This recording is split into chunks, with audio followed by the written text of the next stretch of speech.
Hello everyone, good morning. तो चलिए शुरू करते हैं आज के डेली करंट अफेयर को। आज है मंडे 6 अक्टूबर के सभी करंट अफेयर को यहां पर हम एक एक करके डिटेल में डिस्कस करेंगे। बहुत ही इंटरेस्टिंग करंट अफेयर है, एग्जाम ओरिएंटेड करंट अफेयर है, इसलिए एक एक क्वेश्चन को आराम से सुनिएगा। आने वाली एग्जाम में यहां से करंट अफेयर देखने को मिल सकता है।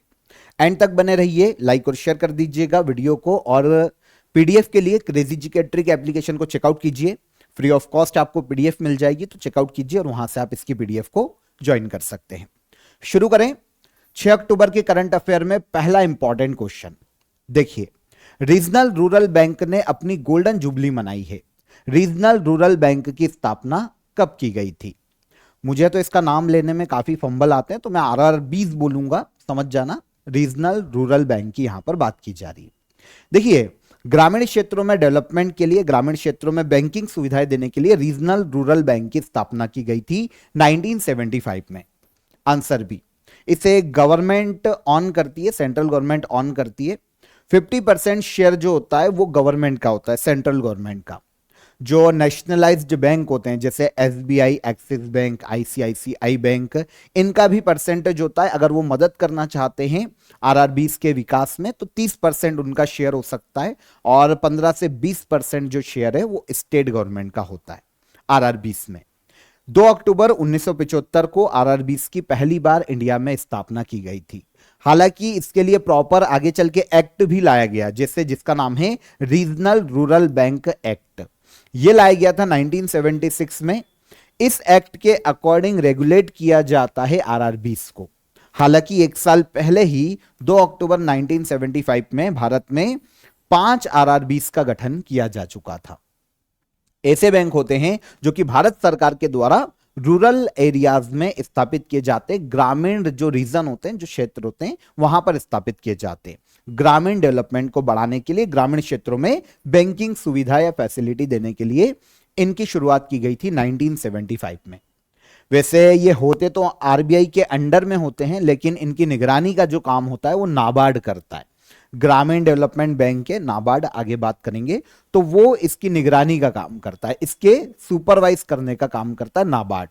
लेकिन रेगुलेट कौन करता है? तो रेगुलेट करता है आरबीआई, और ऑन कौन करता है, ऑनर कौन है? तो ये इंडियन गवर्नमेंट है। ठीक है, आई होप समझ में आया होगा। 2025 तक पूरे इंडिया में 28 आरआरबीस काम कर रहे हैं। 28 ऐसे बैंक होते हैं जिन्हें रूरल एरियाज में बनाया जाता है। बैंक्स का जो ऑनर है वो मिनिस्ट्री ऑफ फाइनेंस होती है, मतलब सेंट्रल गवर्नमेंट। देखिए, नॉर्मल बैंक से किस तरीके से अलग है। अगर हम एक नेशनलाइज्ड बैंक की बात करते हैं, एक नॉर्मल बैंक की बात करते हैं, तो वो नॉर्मली प्रॉफिट कमाने के लिए स्थापित किया गया है। जिसका भी बैंक है उसने प्रॉफिट कमाने के लिए उसकी स्थापना की है, चाहे गवर्नमेंट का बैंक हो, चाहे प्राइवेट सेक्टर का बैंक हो, जैसे एक्सिस बैंक वगैरह। प्रॉफिट कमाना उद्देश्य होता है, मेनली उद्देश्य यही है। लेकिन जब हम बात करते हैं आरआरबीस की, तो इनका उद्देश्य होता है ग्रामीण क्षेत्रों में डेवलपमेंट का काम करना। ग्रामीण क्षेत्रों में जो छोटे छोटे इंडस्ट्रीज हैं, जो उद्योग हैं, उनको लोन देना ताकि वो डेवलप हो सके। तो बहुत कम ब्याज दर पर लोन भी दे देते हैं। इसके अलावा जो ग्रामीण क्षेत्र है वहां पर लोगों तक गवर्नमेंट स्कीम्स को पहुंचाना, उसके लाभ को पहुंचाना, ये आरआरबीस के काम होते हैं। तो आप समझ रहे हैं, ग्रामीण क्षेत्रों के डेवलपमेंट के लिए ये काम करते हैं, नॉर्मल बैंक से अलग तरीके से ये परफॉर्म करते हैं। 50% शेयर, जैसा कि मैंने आपको बताया, इंडियन गवर्नमेंट का है। ऑलमोस्ट 30% शेयर नेशनलाइज्ड बैंक का होता है, जो मदद करना चाहते हैं उनका हो सकता है। 15 से 20% राज्य सरकार का होता है। 2 अक्टूबर 1975 को पहली बार इसकी स्थापना की गई थी, लेकिन इसके लिए एक्ट लाया गया 1976 में। काम क्या है आरआरबीस का, ये मैं आपको बता चुका हूं, ठीक है ना। तो यही है नॉर्मल, सब चीजें मैंने आपको बता दी है। जो स्वयं सहायता समूह होते हैं ना, उनको भी सपोर्ट ये देते हैं ताकि ग्रामीण जीवन को और ज्यादा डेवलप किया जा सके, ग्रामीणों की इनकम में वृद्धि हो सके। तो ऑल ओवर ग्रामीण क्षेत्रों के डेवलपमेंट के लिए आरआरबीस काम करते हैं। यहां पर एक नाम आया है नाबार्ड का, है ना। जैसा कि मैंने आपको बताया, निगरानी का काम नाबार्ड का होता है। National bank for agriculture and rural development NABARD को कहा जाता है। इसका काम ही है कोऑपरेटिव बैंक्स को सुपरवाइज करना और ग्रामीण क्षेत्रों में डेवलपमेंट के काम करना। यह आरबीआई का काम, सॉरी नाबार्ड का काम है।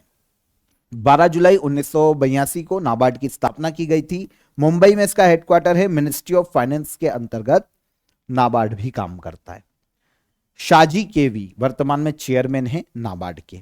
स्थापना का सन बहुत पूछा जाता है सॉरी एग्जाम्स में, तो आप इसको याद रखिए। आगे आइए। नॉर्वे में आयोजित की जा रही 2025 वर्ल्ड वेटलिफ्टिंग चैंपियनशिप में मीराबाई चानू ने कौन सा मेडल जीता है? पहली चीज तो आती है कि वर्ल्ड वेटलिफ्टिंग चैंपियनशिप का आयोजन 2025 में कहां किया जा रहा है? तो इसका आयोजन किया जा रहा है नॉर्वे में।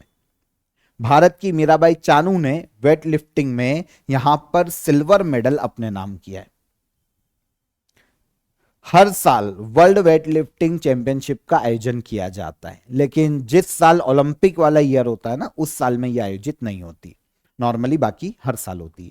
2025 में नॉर्वे का एक शहर है फोर्डी, यहां पर इसका आयोजन किया जा रहा है। 2 अक्टूबर को यह शुरू हुआ था और 11 अक्टूबर तक यह आयोजित किया जाएगा। फाइनल मेडल टेली आएगी तब हम बात करेंगे, लेकिन यहां पर मीराबाई चानू बहुत इंपॉर्टेंट है। इन्होंने सिल्वर मेडल जीता है वेटलिफ्टिंग में। क्वेश्चन ये भी आ सकता है कि कितने किलोग्राम वेट कैटेगरी में? तो 48 किलोग्राम वेट कैटेगरी में इन्होंने सिल्वर मेडल अपने नाम किया।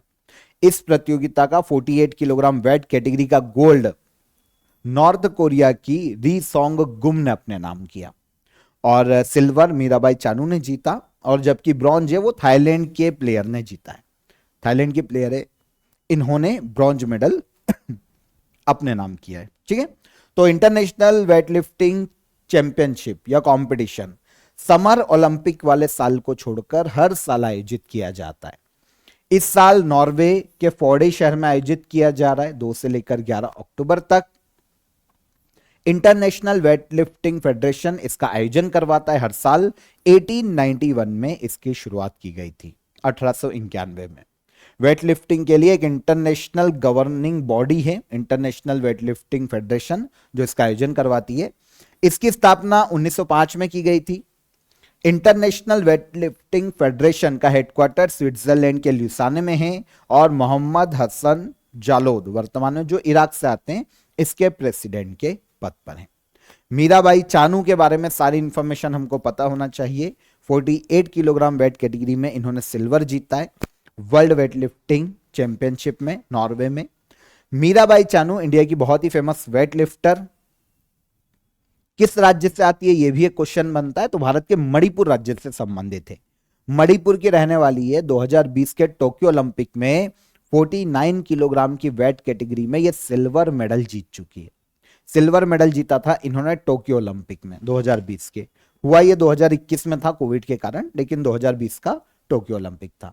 कॉमनवेल्थ गेम्स में 2018 और 2022 में गोल्ड मेडल जीता है इन्होंने वेटलिफ्टिंग में।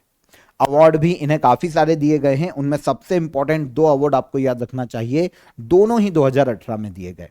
मेजर ध्यानचंद खेल रत्न अवार्ड पहले राजीव गांधी के नाम से जाना जाता था और 2018 में ही इनको पद्मश्री से सम्मानित किया जा चुका है। मीराबाई चानू। भारत की पहली चीता सफारी किस नेशनल पार्क में शुरू की गई है?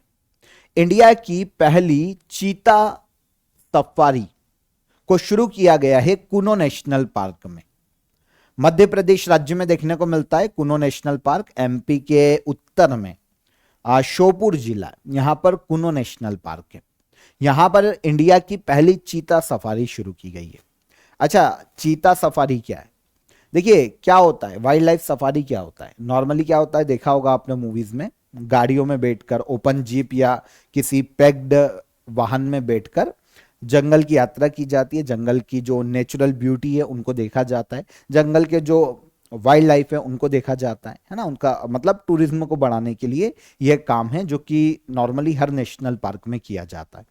तो चीता सफारी में एक ओपन जीप या फिर क्लोज्ड किसी व्हीकल में, किसी वाहन में चीते बताए जाएंगे। जो टूरिस्ट घूमने आएंगे उनको जंगल में ले जाकर चीते दिखाए जाएंगे, जो भी उनका एरिया है वहां पर घुमाया जाएगा ताकि वाइल्ड लाइफ से वो अवगत हो सके, चीतों को देख सके और आगे चलकर इनका कंजर्वेशन करने के लिए ऑब्वियस सी बात है पर्यटन टूरिज्म बढ़ेगा तो चीतों का संरक्षण और ज्यादा किया जा सकेगा।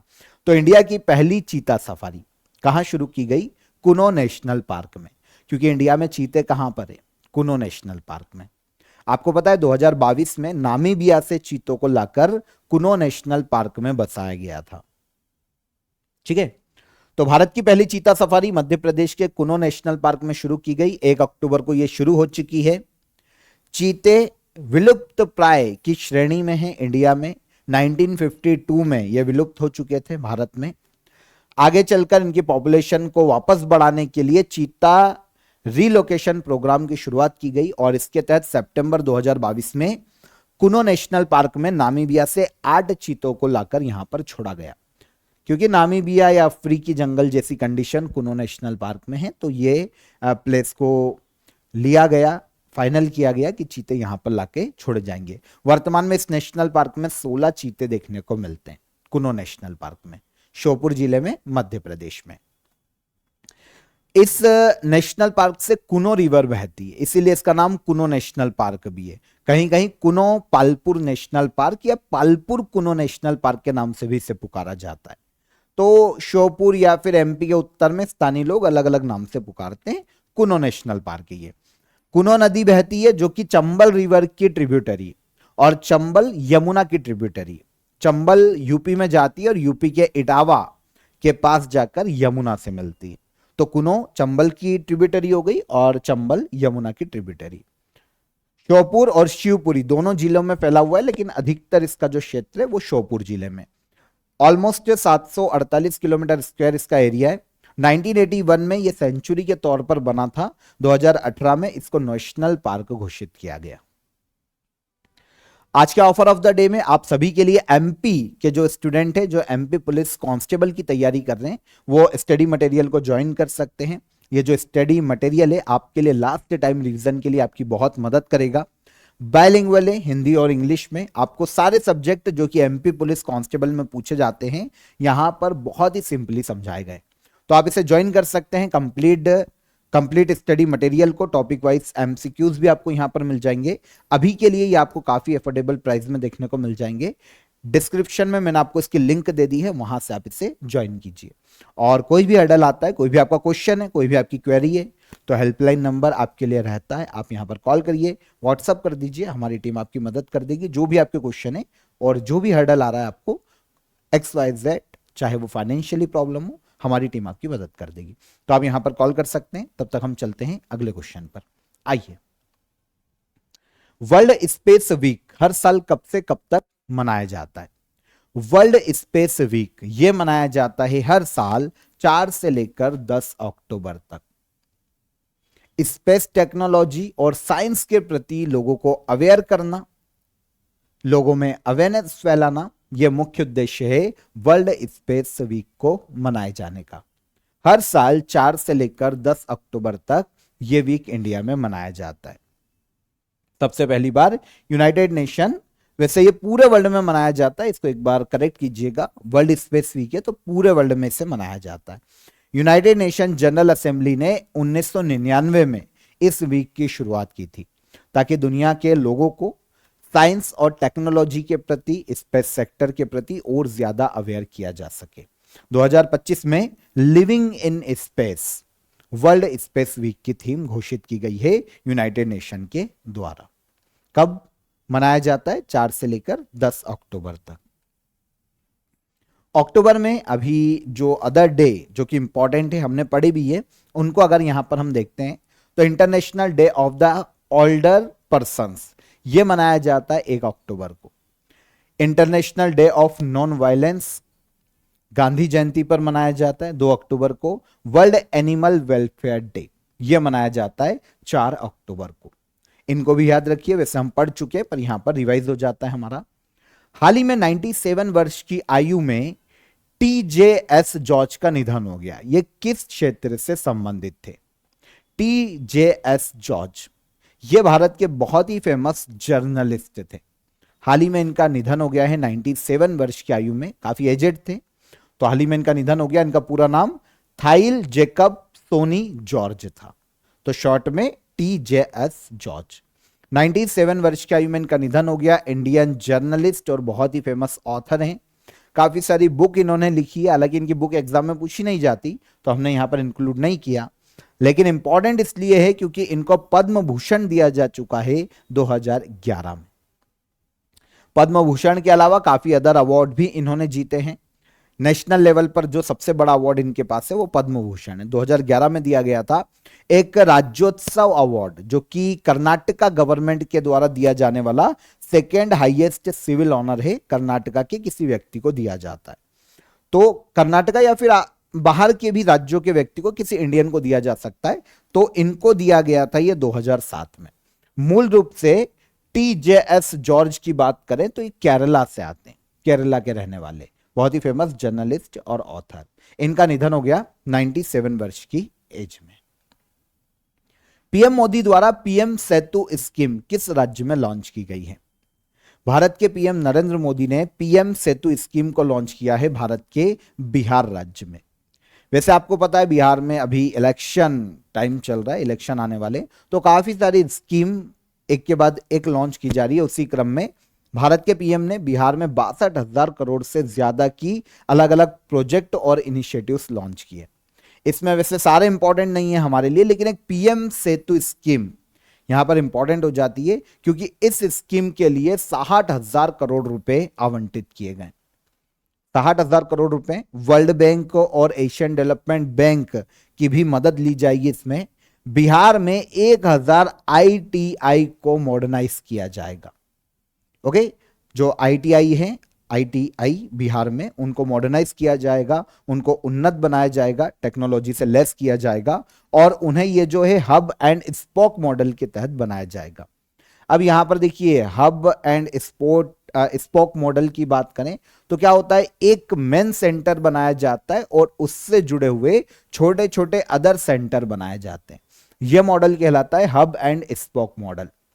जो छोटे छोटे सेंटर होते हैं ना, उसमें स्टूडेंट को बेसिक ट्रेनिंग दी जाती है और बाद में जो एडवांस ट्रेनिंग है वो मेन सेंटर में दी जाती है। तो इस तर्ज पर इस ITI बनाए जाएंगे, उनको मॉडर्नाइज किया जाएगा बिहार में 1,000 ITI को पीएम सेतु स्कीम के तहत। ठीक है, अदर स्कीम में एक मुख्यमंत्री निश्चय स्वयं सहायता भत्ता स्कीम, ये पहले से स्कीम चल रही थी बिहार में, लेकिन इसको फिर से एक बार शुरू किया गया, रीलॉन्च किया गया है। इसके तहत 5 लाख ग्रेजुएट स्टूडेंट बिहार में जो है 1,000 रुपए की आर्थिक सहायता दी जाएगी हर महीने। 2 साल का ये टाइम पीरियड में ये सहायता राशि दी जाने वाली, मतलब 2 साल तक योजना चलेगी। फिर Bihar student credit card scheme, ये एक और स्कीम है जिसमें स्टूडेंट को हायर एजुकेशन के लिए 4 लाख रुपए तक का इंटरेस्ट फ्री लोन दिया जाएगा बिहार सरकार के द्वारा। तो ऑलमोस्ट 3,92,000 स्टूडेंट ने, वैसे ये भी पुरानी स्कीम है, तो पहले से ऑलमोस्ट 4 लाख स्टूडेंट को इसका फायदा दिया जा चुका है। 7,888 करोड़ का लोन पहले भी दिया जा चुका है, 7,880 करोड़ का। तो ये दोनों पुरानी स्कीम है, लेकिन जो नई आई है वो है कौन सी, पीएम सेतु स्कीम, बिहार में से लॉन्च किया गया और सबसे ज्यादा बजट भी इसी का है, 60,000 करोड़ रुपए। ITI बिहार में जो है 1,000, उनको मॉडर्नाइज करना इस योजना का मुख्य उद्देश्य है। चक्रवात शक्ति किस सागर में आया है?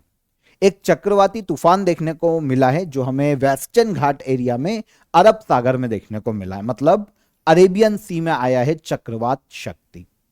देखिए, ये अगर हम चक्रवात की बात करते हैं ना, तो ये इंडिया के तटों पर, जो गुजरात और महाराष्ट्र के तट हैं, उन पर टकराता हुआ तो नहीं दिख रहा है, लेकिन फिर भी अलर्ट अनाउंस किया गया है। वैसे तो इससे ज्यादा नुकसान होगा नहीं, यह कहना है इंडियन मेट्रोलॉजिकल डिपार्टमेंट का, IMD का, कि भाई ये साइक्लोन ज्यादा नुकसान नहीं करेगा, इंडिया से काफी दूर है, लेकिन फिर भी महाराष्ट्र और गुजरात में इसके कारण अलर्ट अनाउंस किया गया है। इसको IMD ने सेवियर साइक्लोनिक स्टॉर्म की कैटेगरी में शामिल किया है। अगर हम सेवियर साइक्लोनिक स्टॉर्म की बात करें तो ये क्या होता है, स्पीड के अकॉर्डिंग अलग अलग नाम दिए जाते हैं IMD के द्वारा। जब साइक्लोन के सेंटर में हवा का जो दबाव है ना 89 किलोमीटर पर आवर से लेकर 117 किलोमीटर पर आवर तक होता है, जब हवाएं सेंटर में साइक्लोन में इसी स्पीड से चलती है तो इससे कहा जाता है SCS, सेवियर साइक्लोनिक स्टॉर्म। ठीक है, तो इस कैटेगरी में रखा गया है साइक्लोन शक्ति को। हालांकि इसका नामकरण किया है श्रीलंका ने। श्रीलंका के आधार पर या श्रीलंका के जो एक तरीका है साइक्लोन के भी नाम डिसाइड करने का। जिस भी क्षेत्र होता है ना उनके देशों से नाम लिए जाते और बारी बारी से एक एक साइक्लोन को नाम दिया जाता है। तो ये जो साइक्लोन शक्ति नाम आया है ये श्रीलंका के द्वारा दिया गया है। इसको हम फिर कभी समझेंगे कि पूरी प्रोसेस नामकरण की कैसी होती है, पर इतना याद कर लो कि श्रीलंका के द्वारा यह नाम दिया गया है। तो किस सागर में आया? अरेबियन सी में यह देखने को मिला। आगे, भारत के एकमात्र मड वॉल्केनो में विस्फोट हुआ है। भारत का एकमात्र मड वॉल्केनो कहां पर स्थित है? तो इंडिया के वॉल्केनो कहां है? इंडिया के वॉल्केनो है अंडमान निकोबार द्वीप पर। तो इंडिया का एकमात्र mud volcano Andaman Nicobar island पर स्थित है। 20 साल के बाद इसमें विस्फोट हुआ है। इसके पहले इसमें 2005 में विस्फोट हुआ था। अच्छा, मड वॉल्केनो क्या होता है? देखिए क्या होता है, जब अर्थ के सरफेस पर कहीं से भी दबाव बढ़ने लगता है गैसेस का, ठीक है, तो वहां पर अर्थ के सरफेस में क्रैक आ जाता है। क्रैक आने के बाद वहां से गैसेस बाहर निकलती है, पानी बाहर निकलता है और साथ ही साथ मिट्टी बाहर निकलती है। यहां पर लावा बाहर नहीं निकलता, ध्यान रखना। तो मिट्टी, हवा और गैसेस, पानी, ये बाहर निकलते हैं। ये वॉल्केनो होता है एक तरीके का मड वॉल्केनो। इंडिया का जो एकमात्र मड वॉल्केनो है ना वो अंडमान निकोबार आइलैंड पर है। 2020 में इसमें, पहले 2005 में इसमें विस्फोट हुआ था। अब एक बार फिर से इसमें विस्फोट देखने को मिला है। मड वॉल्केनो, आई होप आपको समझ में आ गया होगा कि ये वॉल्केनो किस तरीके से क्रिएट होता है। क्रैक से जब सरफेस पर गैसेस का प्रेशर बढ़ता है अर्थ के सरफेस पर, तो सरफेस में क्रैक आ जाता है और वहां से फिर मड, गैसेस और पानी बाहर निकलने लगता है। ये जो मड वॉल्केनो ये 12 टंग आइलैंड पर है और ये आइलैंड अंडमान आइलैंड पर देखने को मिलता है। अब अंडमान निकोबार की कैजुअली बात करें तो भारत की एक यूनियन टेरिटरी है। 572 आइलैंड देखने को मिलते हैं अंडमान निकोबार द्वीप समूह पर। इसमें 38 पर लोगों का निवास देखने को मिलता है, बाकी अधिकतर वीरान है।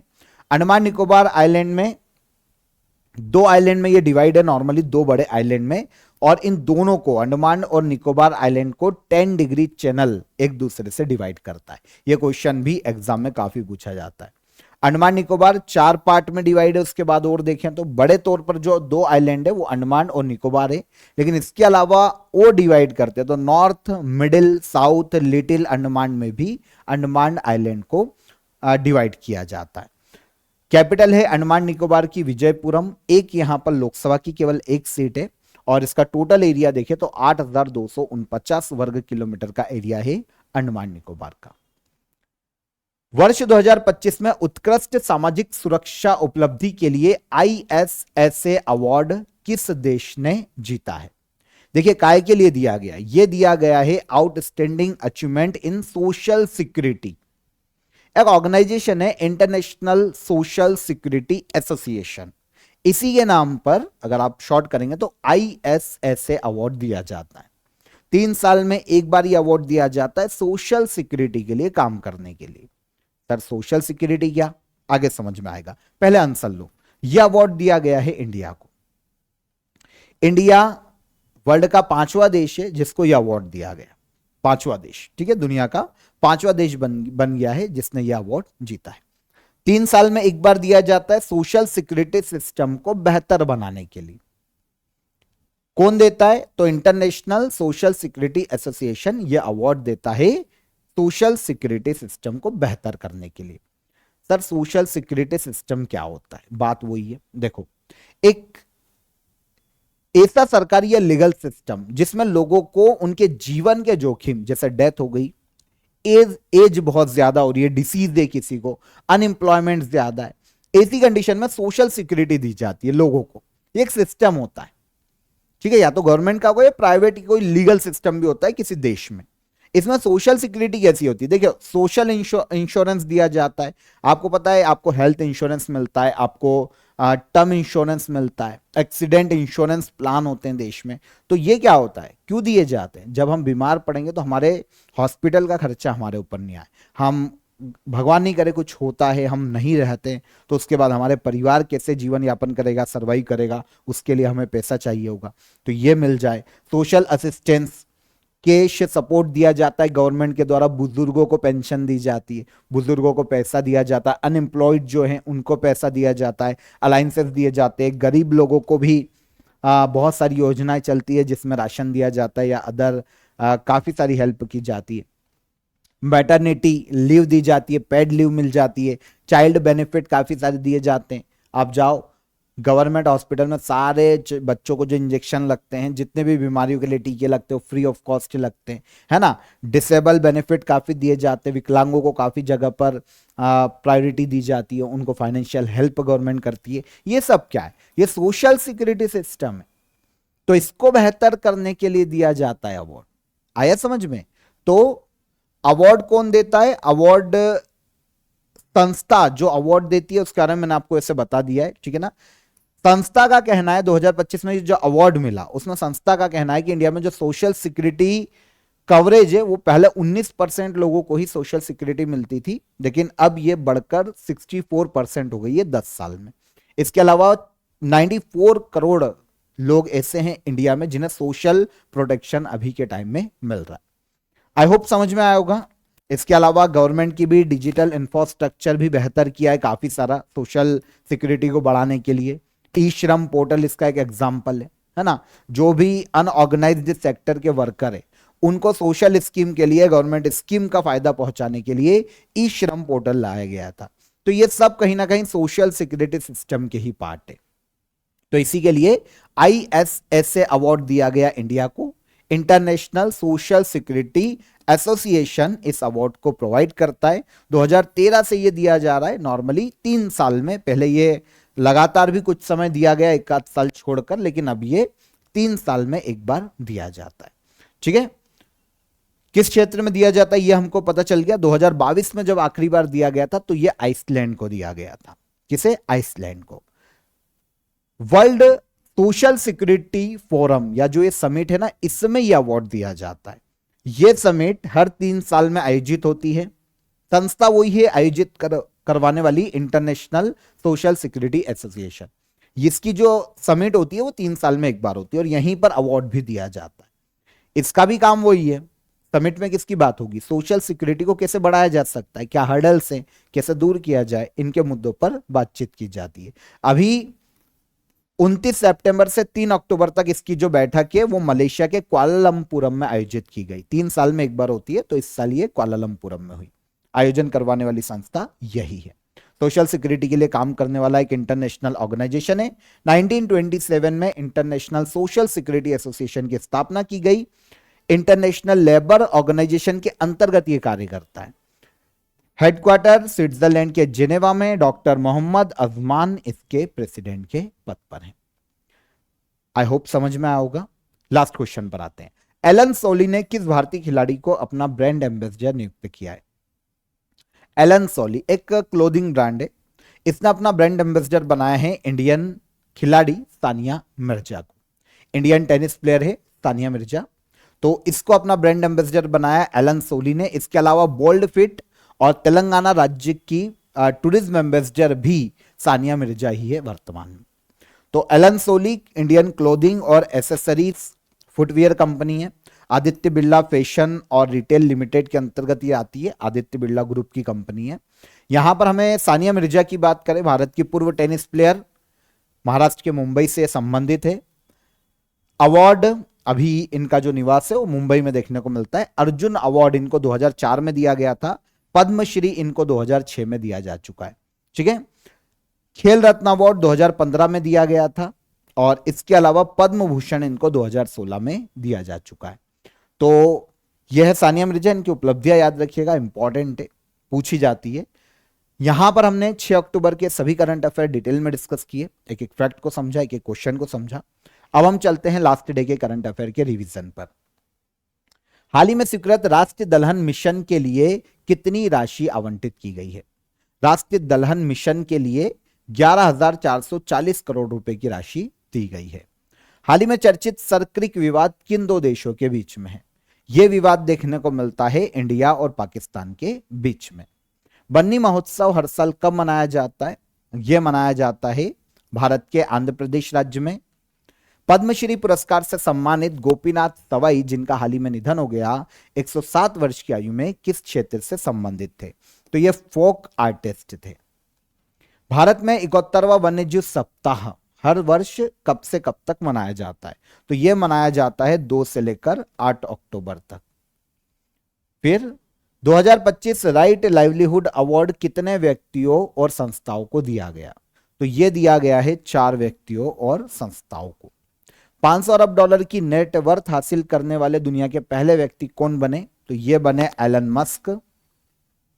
T20 क्रिकेट में बल्लेबाजी कैटेगरी में सबसे ज्यादा रेटिंग अंक पाने का नया रिकॉर्ड किसने बनाया है? तो यह रिकॉर्ड बनाया है अभिषेक शर्मा ने। मोंडिया कल्ट 2025 सम्मेलन का आयोजन कहां किया गया? तो इस सम्मेलन का आयोजन किया गया स्पेन के बार्सिलोना में। इसके बाद क्वेश्चन था हमारा लास्ट वाला, वैज्ञानिक शोध पत्रों को सरल बनाने के लिए सरल एआई टूल किस संस्था के द्वारा लॉन्च किया गया? तो इस टूल को लॉन्च किया था अनुसंधान नेशनल रिसर्च फाउंडेशन ने। तो यहां पर आंसर हो जाएगा आंसर ए। ये सभी कल के सेशन के हमारे करंट अफेयर है, रिवाइज हो गए। अब कल के सेशन का क्वेश्चन ऑफ द डे का आंसर ले लेते हैं हम। पहला क्वेश्चन क्या था? भारतीय संविधान का आर्टिकल 244 का सब क्लॉज 1 और आर्टिकल 351 ये एट शेड्यूल जो कि भाषाओं की बात करता है, लैंग्वेजेस की बात करता है, उससे संबंधित आर्टिकल है। 1675 में गुरु तेग बहादुर की हत्या करने के लिए जिम्मेदार मुगल शासक है औरंगजेब। और खानवा का युद्ध बाबर और राणा सांगा के मध्य में 1527 में लड़ा गया था। ये तीनों क्वेश्चन के हमारे आंसर हो गए। सभी स्टूडेंट के लगभग क्वेश्चन बिल्कुल आंसर बिल्कुल सही हैं। अब आज के क्वेश्चन ऑफ द डे के आंसर देखिए। थोड़ा सा इंटरेस्टिंग क्वेश्चन है, कमेंट कीजिएगा, बिना देखे करिएगा, बिना गूगल करिए। क्रिकेट पिच का मानक माप क्या होता है ना, पिच की लंबाई वगैरह। पेशवा बाजीराव की समाधि किस नदी के तट पर स्थित है? विंबलडन 2025 में मेन सिंगल का खिताब किसने जीता है? ये तीनों क्वेश्चन का आंसर कमेंट बॉक्स में दीजिएगा। सेशन कैसा लगा ये भी बताइए। सेशन पसंद आया हो तो वीडियो को लाइक और शेयर कर दीजिए। चैनल पर पहली बार आए हैं तो चैनल को सब्सक्राइब कर लीजिए। एप्लीकेशन को चेकआउट कीजिएगा। कल फिर मुलाकात करेंगे नेक्स्ट डे की करंट अफेयर में। ख्याल रखिए, तब तक अपना। जय हिंद, जय भारत।